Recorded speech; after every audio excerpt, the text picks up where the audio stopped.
After installing new parts, we must test the car.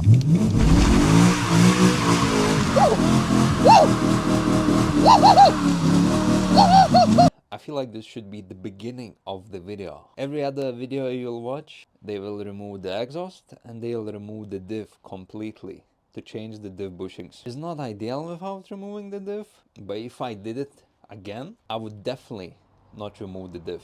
I would undo the main diff bolts between the front one and the back, and probably the axles, which are easy. And if I did all that, I think I would have finished, maybe not the first day, but the second day for sure. Nice and slowly. And definitely recommend doing poly bushes instead, because it's so easy to install. You can just press them in with your own hands. It's really that easy. No special tools needed to insert the new bushes. Hello and welcome to the garage where nothing fits. A garage where you can work on f***ing Miata maybe.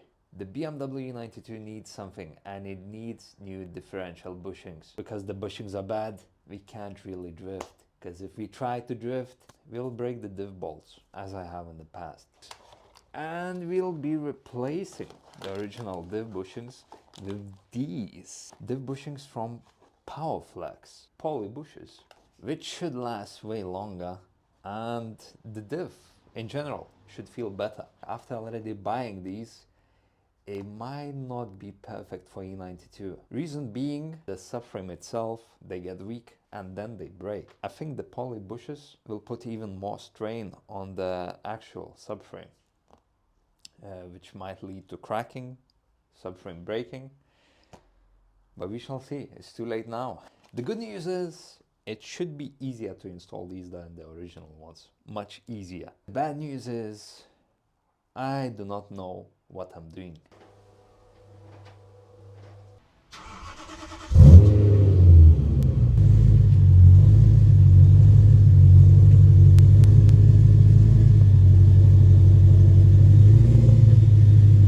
This is how far I got the shitbox inside the garage, and this is what I'll be working with. Look at all this space.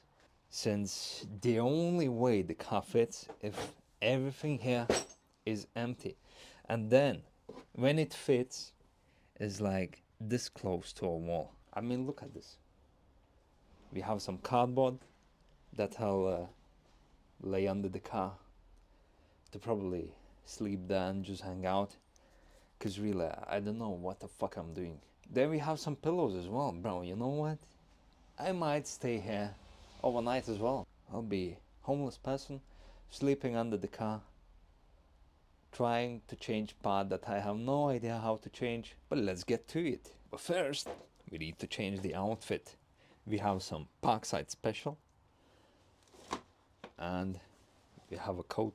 Why am I doing this? No, I could just be playing video games. This is the outfit. Look at me. You would see me outside, you would cross the street. This is gonna go great. We're gonna have some good time in the garage. Oh yeah, this is gonna be fun, guys. Let's find the lifting point, shall we?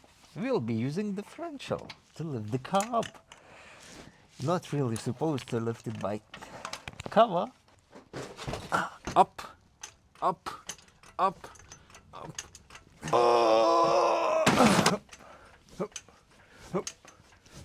Holy moly, hopefully this was the hardest part. This is how you die. When a video game content creator decides to become a mechanic and go under the car on some cheap axle stands, this is exactly how you die.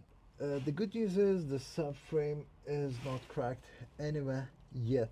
The E12, I believe, axle bolts on each side. You see how bad it is?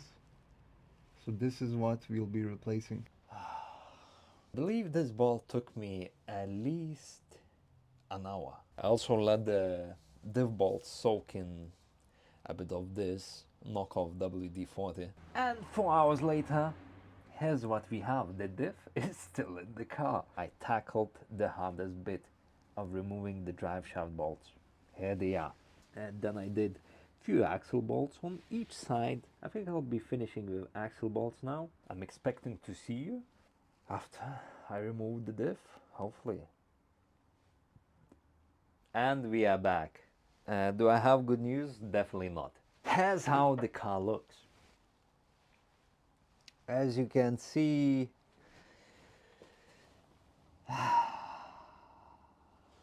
the diff is still there, okay? Everything is unbolted. The diff is loose. However, the diff is very much stuck to the drive shaft. I tried hammering it. I tried it all. And I realized that, damn, I'm cooked. I don't know. There's no room. There's literally no working like this. Another good tip: if it's easy for you to remove the exhaust, make sure to remove it. In my case,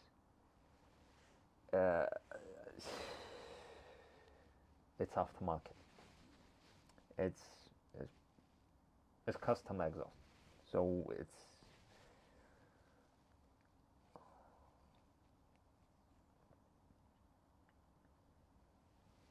these are all bad news. However, I just realized I don't necessarily need to get it out. Let me show you. I believe just enough room to replace the diff bushings. Well, by the looks. I got the tool on.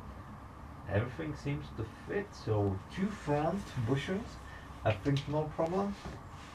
And the back one, we should be able to access too. It's just a matter of dropping it a bit.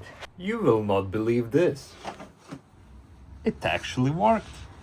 The diff bushing is out. But to use the setup, you definitely need 24mm wrench. You can use 24mm socket for beginning, but in the end, you need super long. Unless you have a super long socket, you'll need just basic wrench. And it was the same setup like I showed you. It doesn't look too bad. So in case you're wondering, if you have E92 on free, you do not need to remove the diff completely.